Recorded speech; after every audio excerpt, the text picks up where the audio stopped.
you've been on Roblox for as long as I have, then you would definitely recognize this place.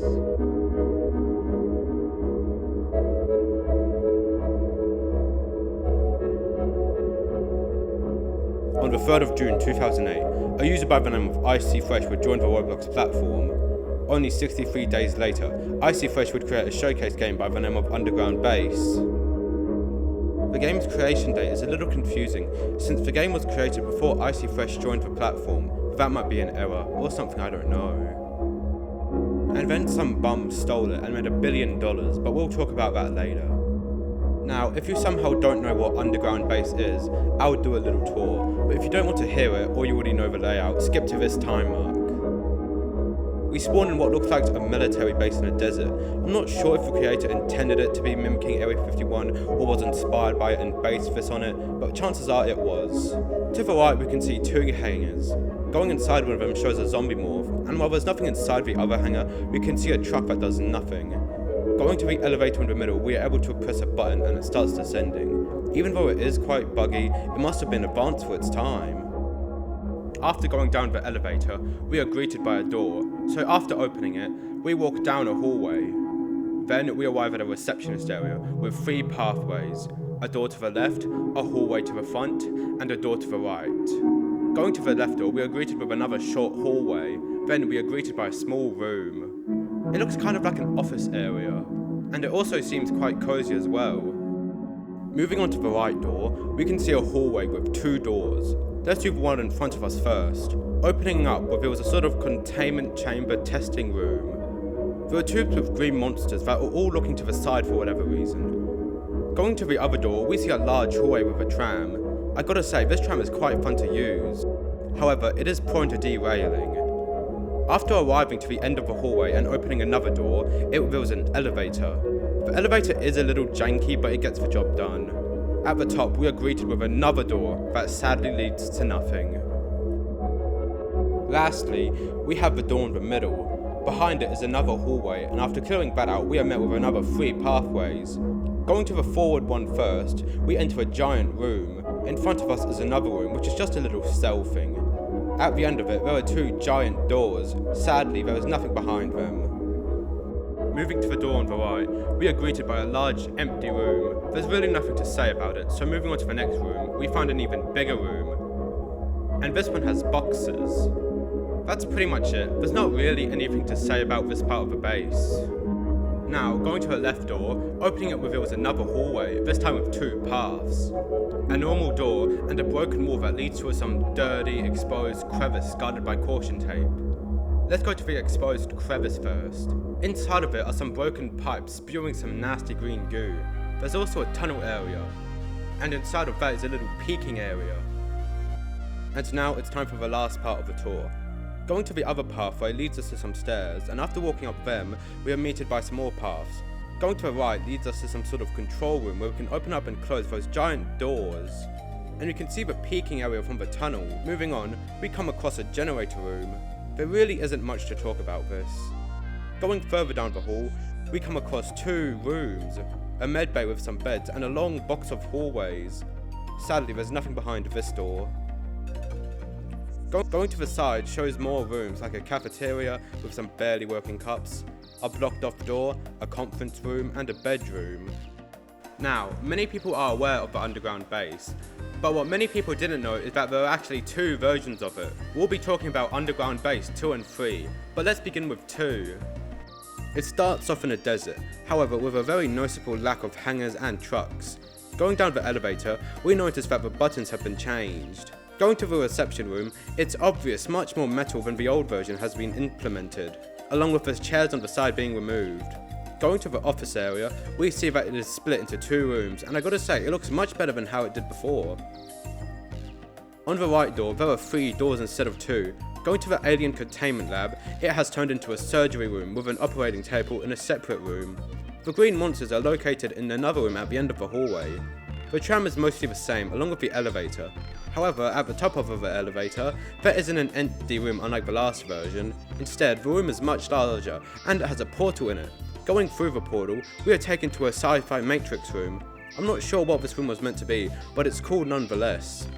Moving down the hallway and going to the main room, the big difference is that little cell room has been changed to a large room, and the two doors have been fully removed.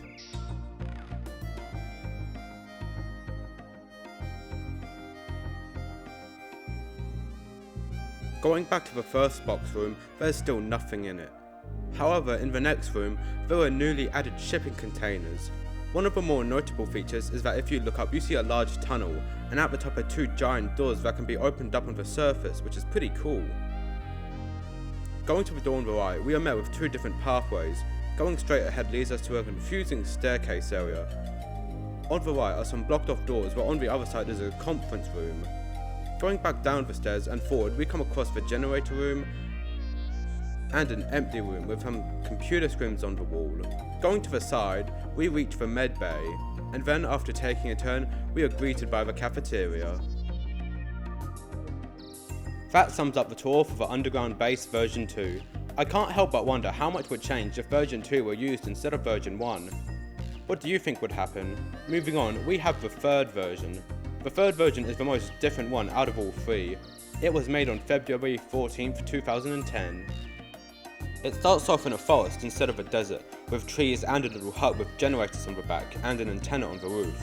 Going inside, we see what looks to be a lab with a bunch of bottles and other sciencey stuff on the table, and some stairs leading down to an elevator. I quite like this new change in environment. I prefer the forest compared to the desert, but let's get on with our tour. Going down the elevator, we are met with a very different sight compared to the other versions. Instead of a small reception room, we are met with a giant hallway. Going to the right, we are met with some medkits and tools. And going to the left, we open a door to see nothing, just an empty room. Going down the hallway and turning right, we are met with another empty room. Turning right and walking down a hallway, we are met with weird looking machines. Moving down, we find one more empty room. Going down the hallway, we are met with two pathways that both have countless doors in them. Opening one of them reveals an empty room. The majority of them probably have empty rooms as well. Going back down the hallway, at the end we reach two large sewer tunnels. Backtracking to one of the hallways, we reach a staircase, and after going up, we are met with more of those doors with empty rooms, and then we come across a bathroom. But then we find an unfinished part of the map that lets us walk outside of the base, allowing us to see it from the out of bounds, and after walking, we are met with some of the assets, including this cool cannon thing. Now that we have all three versions of the underground base out of the way, it's time to talk about the next topic we have in store, that being Area 51, and the unprecedented consequences that would follow on the Roblox platform. I mean, my heart's beating, my hands are shaking, but I'm still shooting, and I'm still getting the headshots. It's like boom, headshot, boom, headshot. I'm still getting the shots. It's like boom, headshot, boom, headshot, boom, headshot. I'm still getting the shots. It's like boom, headshot. In April of 2014, a user by the name of Homer Mafia 1 would steal, JK, I'm pretty sure he asked for permission, the map Underground Base and create his own game by the name of Survive and Kill the Killers in Area 51.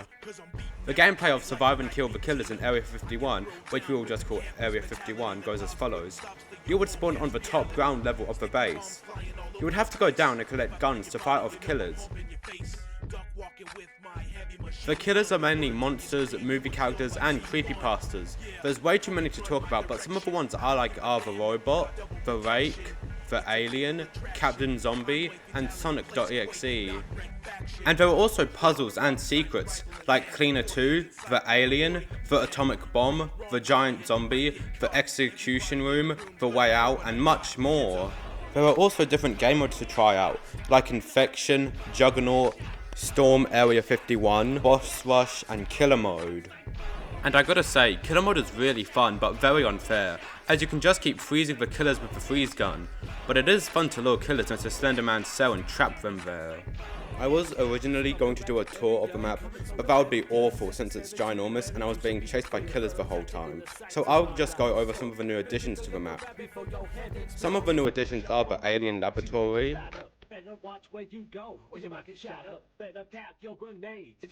the sewers,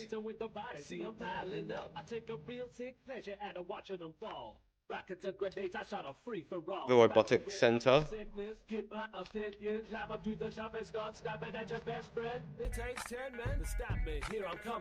And this weird backrooms area.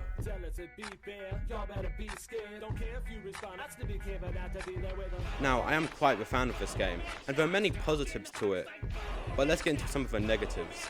First thing, you have to pay an extra 10 Robux to get extra commands in the private server you already paid 50 Robux for. What else do you want? My kidney and firstborn son? This game all went to shit after the Pack-a-Punch machine was moved to the teleporter room. This was my bloody Pearl Harbor. That's all we have in store to talk about Saptic. Now let's move on to the next topic, that being the rise of slot games. A while after the success of Saptic, low-quality slot games would begin to appear, like Survive Sonic.exe or Survive Pennywise. And of course, you had bloody Survive Brand New in Area 51. I mean, who in their right mind would spend money on this game? Honestly, I think that's all for today's video. I can't really think of anything else to add. Well, do you think IcyFresh knows about all these Roblox brainrot games? If he did, he must have wanted some kind of compensation, or maybe he just didn't care. He probably has a job by now, well he obviously does, but he probably is fucking married. Huh, well I mean, thank you for watching, please like and subscribe.